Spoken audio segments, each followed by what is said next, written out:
Hi, it's Luca Guadagnino. Hi, I'm Timothée Chalamet. I'm Taylor Russell. And this is Notes on a Scene.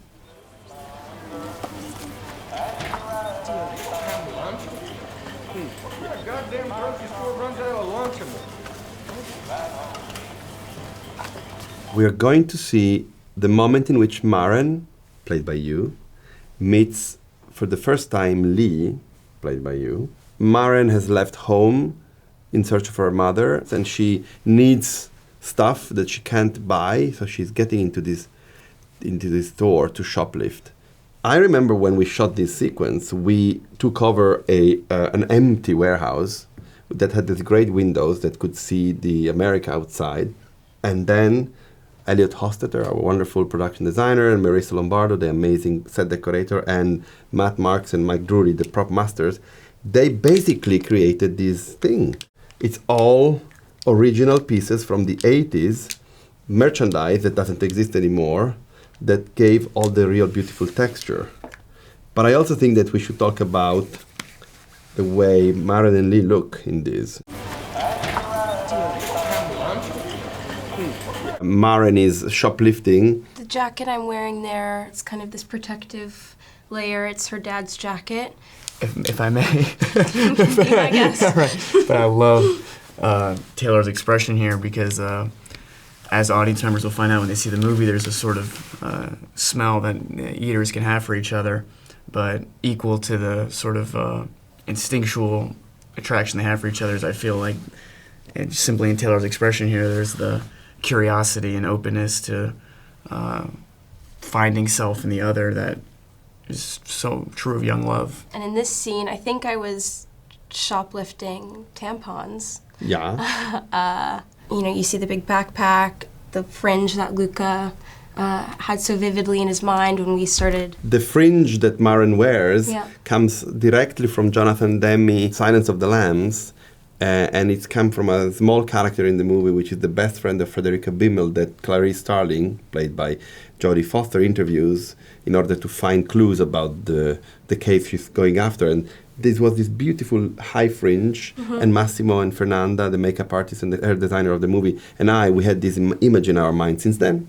So we said that this is the time to play. Chop. Yes, and you made that chop this. And what about your look? And we like this idea with Lee that he sort of had forged his clothing and his look from people that he had met along his travels, whether it was people that were his prey, for lack of a better expression, or people that simply had forged around in their homes. So his wardrobe is sort of genderless and is a little bit all over the place, and what he's wearing today could be gone tomorrow. And this hair color here, Luca and I struggled with for quite a bit because we were going in a sort of a lighter direction for a while and a sort of a more expressionistic thing. And then when we were doing research with the hair designer Massimo, we realized that in the late 1980s, a lot of hair colors weren't available. So we actually founded a hair product from the late 80s that was still usable. We sculpted it with the cut. Yeah, it's true. We did a camera test in upstate New York about a month before the movie started. I like this idea very much that on the outskirts of society, you could think a young person, a young cannibal, would be outside any sort of social system and not be looking in the mirror per se. And to the opposite, I think Luca and I both thought that Lee, because he's starved of social contact, would actually be desperate for identity and expressing himself and trying to find himself in the gaze of another person. What is the beautiful about this in this sequence is how, by simple juxtaposition of you and you looking at each other across the camera, it is the most powerful moment and it's the most beautiful effect. We don't need much. We need just two great actors doing that. It's beautiful.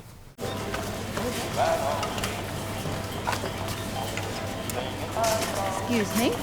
Oh, you trying to run me down? In your expression here, you can see how you are very absolutely understanding that this guy is trouble and that this guy, in a way, represents anything that your character is running away from. There's a lot of older men in this movie that I feel that Maren's always kind of, assessing or reflecting her journey off of, and this is another example of that. And also of Lee. in this. Yeah, there is a line. I mean, it's between Yeah. the two of you against him, which this Yeah. is the movie. The movie is about these two young, beautiful lovers who, no matter what their real problem they have within their own nature, they're still having to fight a lot of challenges and win over in order to achieve the impossible. Hear this, you dumb Hey, hoe? don't talk to her like that. Hey! You're out of control, buddy. This is the first example you see and that she's seen of somebody in her life who has stuck up for her, who have been on her side. So it's indicative of the relationship in the rest of the movie. Dumb Hey, hoe. don't talk to her like that. Hey! You're out of control, buddy. You with the store or something? No, I'm not at the store, but I'm gonna escort you out of it. I love this moment. She is really feisty and she's very courageous.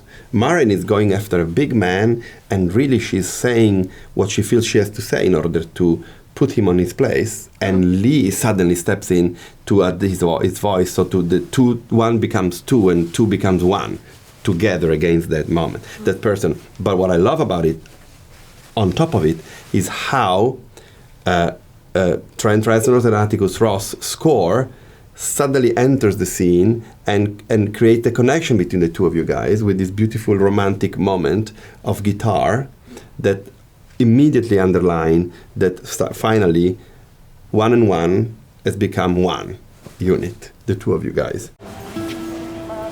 You with the store or something? No, I'm not at the store, but I'm gonna escort you out of it. Fucking see what happens. See what happens? Yeah. What's gonna happen? Something bad's gonna happen? Yeah. Outside. We're going outside. You enjoy hassling people, man? Is that what you do on Saturdays? You better jerk it off? That she's the first one to step to him, and that Lee quickly picks up on the moment to, you know, make a brave stand in front of her. But true to the nature of the character, if people see the movie, Lee's sort of amorphous, I would say, trying to figure out his moral compass and who he is, sort of day to day and moment to moment without a clear path. And I think Maren's a very inspiring figure to him because she's much more steely in her resolve. Her moral compass is more set. It's not as janky. You can see because the lady is hiding, but Lee has just stolen the hat from Barry, I think it's the name of the character. And this hat that he's going to wear, another moment of him appropriating himself with a piece of his victims and putting him on top of himself. I love the corn here very much. It's very American to me. I don't know, maybe I'm stupid, but corn in America is very big It's to a me. big thing, yeah. Yes?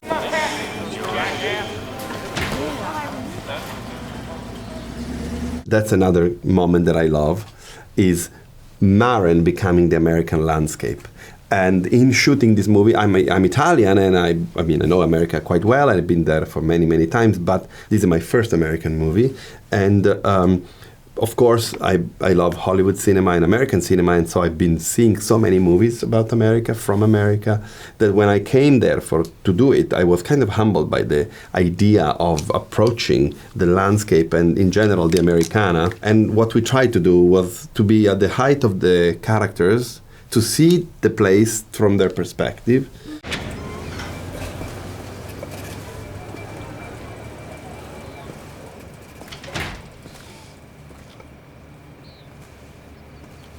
She might feel guilty here, right? Yeah. That she stole. Well, There is always see a the moral. little- You have always a moral compass. She stole a lollipop, too. I don't know. I mean, I think that's the thing with Maren through the whole movie, is that she does these things. This purely is for survival, too. She's never stolen before. This is the first time. And having first at that age, she's 18, you know, it's terrifying. Yeah, and I like the way the direction of your gaze toward what you're leaving behind, because both Maren and Lee, they particularly fight their identity, and they're trying to find a place in the world that could contain them, despite who they are and what they have to do by the sheer power of their nature. Our wonderful Arseni Khachaturan, who is the director of photography of this movie, he was 27 when we shot this film, which is shot in 35 millimeters. In this movie, he was so wonderful in understanding the light of the time, even though he wasn't even born in that time, in the 80s. And so, like, you can see how powerful he was in portraying the light of America.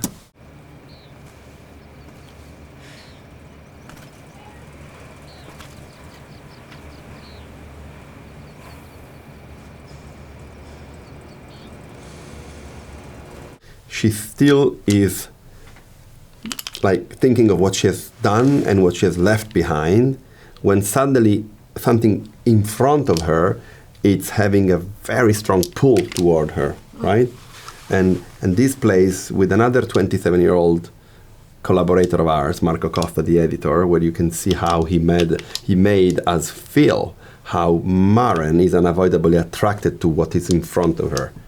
These three cuts are telling us, Hitchcock way, that there is something there that she's attracted by.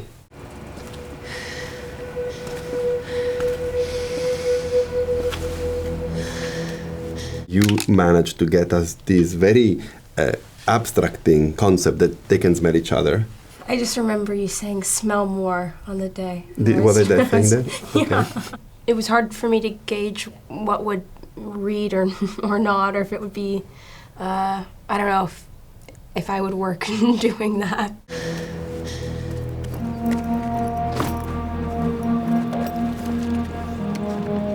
And he's smelling something very strong, because he turns to look at her and she's quite far because he feels her presence, right? Mm-hmm.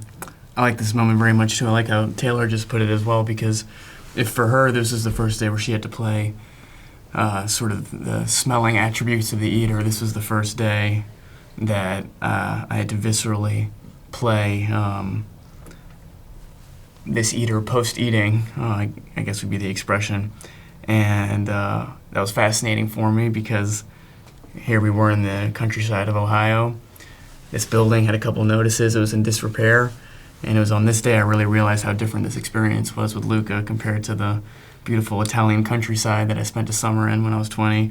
And all of a sudden I was, had a bunch of SFX blood going down my chest. As Luca said, I like this hat figure right here, because this hat was worn by Barry in the prior scene. I like this. This is very telling about what I like about cinema, is that that I, in other movies I do like, upon a first watch of a movie where a costume feature or a character feature becomes very synonymous with what you're watching, and then upon a second watch you realize, oh wait, that's something that was new to that character at the beginning of the movie.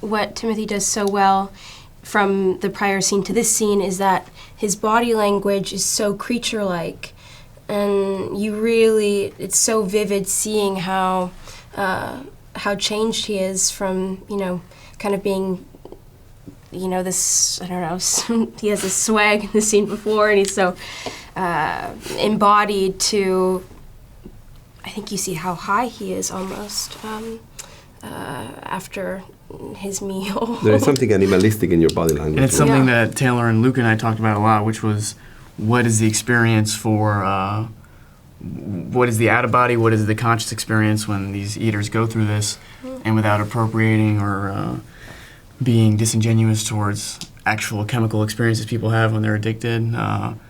It was something in that world that we try to figure out, something that would be out-of-body, where the decisions you're making, the high you're feeling, the sequence of events that's happening, you're not really present to, and you're just putting one foot in front of the next. I love the way you show curiosity. There is here, Maren is intensely curious and amazed by what she's seeing, and maybe she thinks that finally she is meeting someone who can help her out. Yeah. What I love about this movie is that we're going something very dark, but eventually very romantic, but we're basically playing with what cinema gives us the pleasure of playing with, which is heightened emotions and acting and playing with your... And what I like about the magnetizing between Lee and Maren here is, if you think about a sort of mating dance or a mating ritual, Taylor just pointed out the body language. This is the least sexy stuff you could be doing in the world, but because they're bonded by it, they're irresistibly pull to each other. It's not something you'd want to see on a first date. Well, I think it's super iconic. Love it. It's beautiful. Thank you. Thank you so much. Okay. Nice to see you. That was